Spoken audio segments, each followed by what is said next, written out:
I've got a story to share with you, and this is not my story. It's actually something that someone in my choir found online to share with us after our break. And I wanted to share it with you. It's super powerful, and it won't take too long to read, but I want to share it with you because it's very powerful. I love stories like this that kind of set up something we think we can't understand, but in very understandable, relatable stories. So this is called The Story of a Son. A wealthy man and his son loved to collect rare works of art. They had everything in their collection, from Picasso to Raphael. They would often sit together and admire the great works of art. When the Vietnam conflict broke out, the son went to war. He was very courageous and died in battle while rescuing another soldier. The father was notified and grieved deeply for his only son. About a month later, just before Christmas, there was a knock at the door. A young man stood at the door with a large package in his hands. He said, "Sir, you don't know me, but I am the soldier for whom your son gave his life. He saved many lives that day, and he was carrying me to safety when a bullet struck him in the heart and he died instantly. He often talked about you and your love for art." The young man held out his package. "I know this isn't much, and I'm not really a great artist, but I think your son would have wanted you to have this." The father opened the package, and it was a portrait of his son painted by the young man. He stared in awe at the way the soldier had captured the personality of his son in the painting. The father was so drawn to the eyes that his own eyes welled up with tears. He thanked the man and offered to pay him for the picture. "Oh, no, sir, I could never repay what your son did for me. It's a gift." The father hung the portrait over his mantel, and every time visitors came to his home, he took them to see the portrait of his son before he showed them any of the other great works he had collected.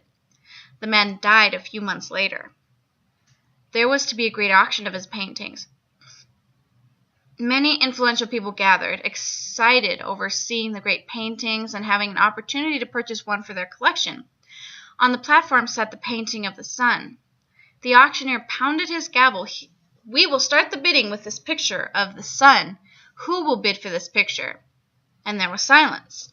Then a voice in the back of the room shouted, "We want to see the famous paintings. Skip this one."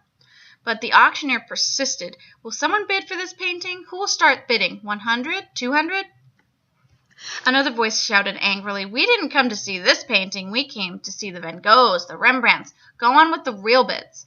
But still the auctioneer continued, "The son, the son. Who'll take the son?" Finally a voice came from the very back of the room. It was the longtime gardener of the man and his son. "I'll give $10 for the painting." Being a poor man, it was all he could afford. "We have 10. Who will bid 20?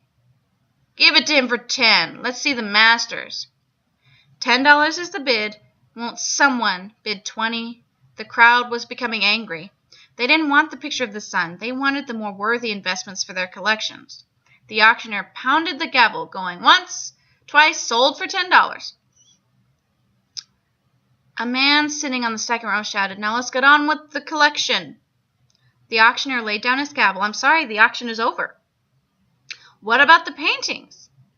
"I'm sorry. When I was called to conduct this auction, I was told of a secret stipulation in the will. I was not allowed to reveal the stipulation until this time. Only the painting of the son would be auctioned, and whoever bought the painting would inherit the entire estate, including the paintings. The man who took the son gets everything." God gave his son 2,000 years ago to die on a cruel cross. Much like the auctioneer, his message today is the son, the son. Who will take the son? Because you see, whoever takes the son gets everything.